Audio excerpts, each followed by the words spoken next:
ちは。今回は半島最果てのドラマチックな景観を巡るツーリング動画です。朝日を眺めるためのソロツーリングと友人と走った記録をお届けします。ワインディングこそ少ないものの、美しい海と太陽のコントラストに癒される8分間の旅の記録です。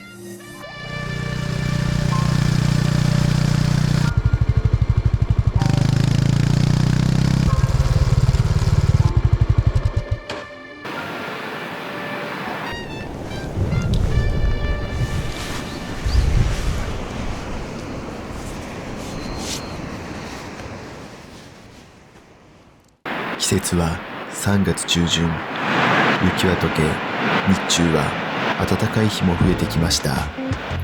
ふと朝日が眺めたいと思い、暗いうちに家を出て渥美半島の浜田海岸を目指しました。日の出の角度を見るウェブサイトで朝日が見えそうな場所を探して、ここにたどり着きました。朝日を眺めた後は近くに展望台があることが分かったので、向かってみることにしました。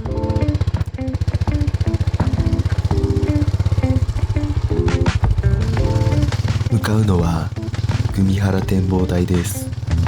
少しだけ国道42号を走り、東に向かい、住宅街と畑を抜けると海岸に降りる手前に駐車場があります。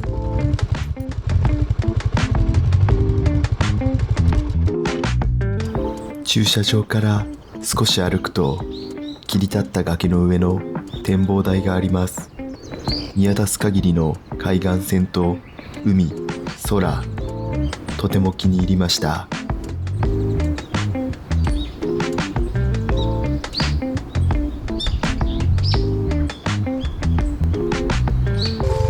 一通り景色を眺めた後は、冷え切った体を温めたいと思い、朝早くから営業している喫茶店を見つけたので入ってみました。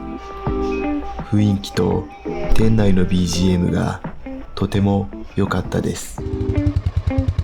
体が温まったら、少し走ったところにあるターくんちの焼き芋にお土産を買いに行きました。小さめのお芋ですが、とても手間をかけているそうで、柔らかくトロトロの焼き芋はなかなかでした。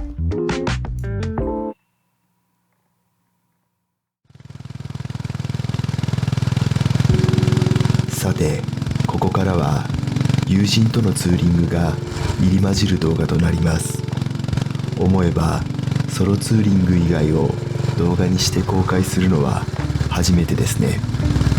先ほどまでは渥美半島の南側を走っていましたが、ここからしばらくは北側を走ります。走行中の景色を楽しむのであれば、私は北側の方が好きかもしれません。途中からずっと海が見えるので、海に来たという気分にしてくれます。少し走ったところでハンバーガー屋さんを見つけたので、お昼はハンバーガーにしました。私たちが入ってしばらくすると、20歳に差し掛かるぐらいの10人くらいの男女のグループがヴィンテージハーレーに乗ってきて、お金があるなぁと感心をしていました。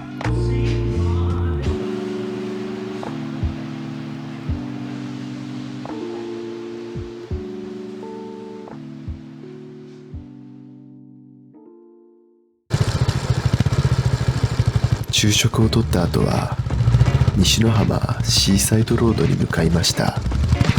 見渡す限りのキャベツ畑を抜け、三河湾を見渡せる場所まで向かいます。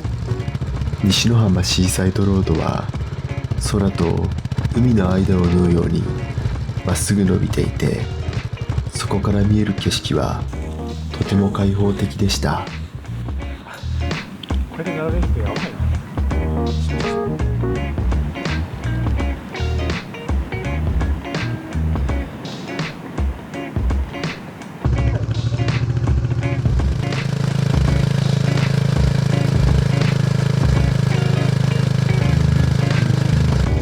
こからはまた少し南側の景色に移ります。3月になると菜の花畑がきれいに色づいていて、時折見える鮮やかな黄色の畑に春を感じました。小石ヶ浜に行く前に日出の石門に少し立ち寄ってみました。日出の石門の駐車場を出て坂を登ると、とても美しい景色が待っています。何度か訪れていますが、この 1,2 分のために来ているようなものです。坂を下り小石ヶ浜の駐車場に向かいます。